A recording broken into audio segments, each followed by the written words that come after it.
사법농단의 최종 책임자로 꼽히는 양승태 전 대법원장이 오늘 오전 영장 심사에 출석했습니다. 굳은 표정으로 법원에 나온 양 전 대법원장은 퇴임 후 1년 4개월 만에 피의자 신분으로 법정에 서게 됩니다. 구속 여부는 자정을 넘겨 새벽쯤 결정될 것으로 보입니다. 현장에 나가는 취재기자 연결해 보겠습니다. 신지원 기자.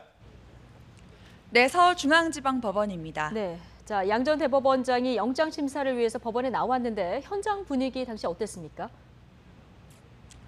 네, 양승태 전 대법원장은 구속 전 피의자 신문이 열리기 10분 전쯤 법원에 도착했습니다.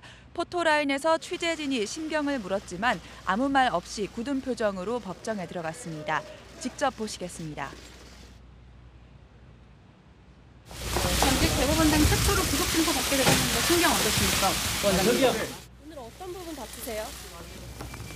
양승태 전 대법원장의 구속 전 피의자 신문은 오전 10시 30분부터 명재권 영장전담 부장판사 심리로 열리고 있습니다. 검찰에서는 사법농단 수사를 전담한 신본수 특수 1부장과 양 전 대법원장을 직접 조사했던 부부장 검사들이 법정에 들어갑니다.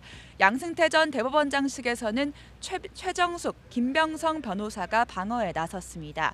법정에서는 양측 모두 재판부 앞에서 프레젠테이션을 발표하며 양 전 대법원장의 구속 여부를 다루게 됩니다. 일제 강제징용 소송에 개입하거나 비판 성향 법관에 인사 불이익을 주고 헌법재판소 기밀을 빼내는 등 40여 개 혐의를 놓고 치열한 논쟁이 예상됩니다. 지난해 구속영장이 한 차례 기각됐던 박병대 전 법원행정처장은 양 전 대법원장보다 먼저 법원에 도착했는데요. 이번에 고교 후배의 재판 정보를 무단 열람하고 법관 재임용 소송에 개입한 혐의 등이 추가돼 결과가 달라질지 주목됩니다. 양승태 전 대법원장과 박병대 전 처장 모두 혐의가 방대한 만큼 법정 공방이 오후 늦게까지 이어질 것으로 예상됩니다.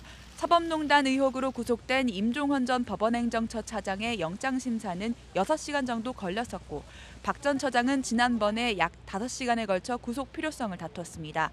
오늘 신문이 끝나면 양승태 전 대법원장과 박병대 전 처장은 각각 구치소로 이동해 소지품 검사를 받고 별도 대기실에서 심사 결과를 기다릴 예정입니다. 구속 여부는 자정을 넘겨서 내일 새벽쯤 나올 가능성이 커 보입니다. 네, 그렇다면 양승태 전 대법원장의 구속 여부를 가리게 될 핵심 쟁점 정리해 주시죠. 네, 검찰은 무엇보다 양승태 전 대법원장이 직접 개입한 정황과 사안이 중대하다는 점을 강조하고 있습니다. 양승태 전 대법원장이 경우 지난해 임 전 차장과 대법원장의 연결고리로 불렸던 박병대 고영한 전 대법관에 대해 구속영장을 검찰이 청구한 적이 있는데요. 법원은 공모관계가 인정되지 않는다는 이유로 한 차례 기각한 바 있습니다. 이번에는 양 전 대법원장이 직접 범행을 주도한 점을 강조하는 전략입니다. 예를 들어서 양 전 대법원장이 일제 강제징용 재판의 주심이었던 김용덕 전 대법관과 전범기업 측 김앤장 소속 변호자를 만나 판결 방향을 직접 제시한다든가 해외 파견 판사를 늘려달라고 외교부에 민원을 넣고 법관 불이익 문건에 직접 부의 표시를 한 정황을 강조할 방침입니다. 반면 양 전 대법원장 측은 자세한 내용은 몰랐다면서 공모 관계를 끊고 죄가 되지 않는다며 혐의를 부인해왔습니다. 또 주거가 안정적이고 다른 수사 대상자들과 말을 맞추거나 증거를 없앨 우려가 없어서 구속할 필요가 없다는 주장을 할 것으로 보입니다. 그동안 법원은 사법농단에 관한 영장을 수차례 기각하면서 제 식구 감싸기라는 비판을 받아왔는데요. 이번에 구속이든 기각이든 어떤 결과가 나오든지 무방하게 폭풍이 예상됩니다. 지금까지 서울중앙지방법원에서 전해드렸습니다.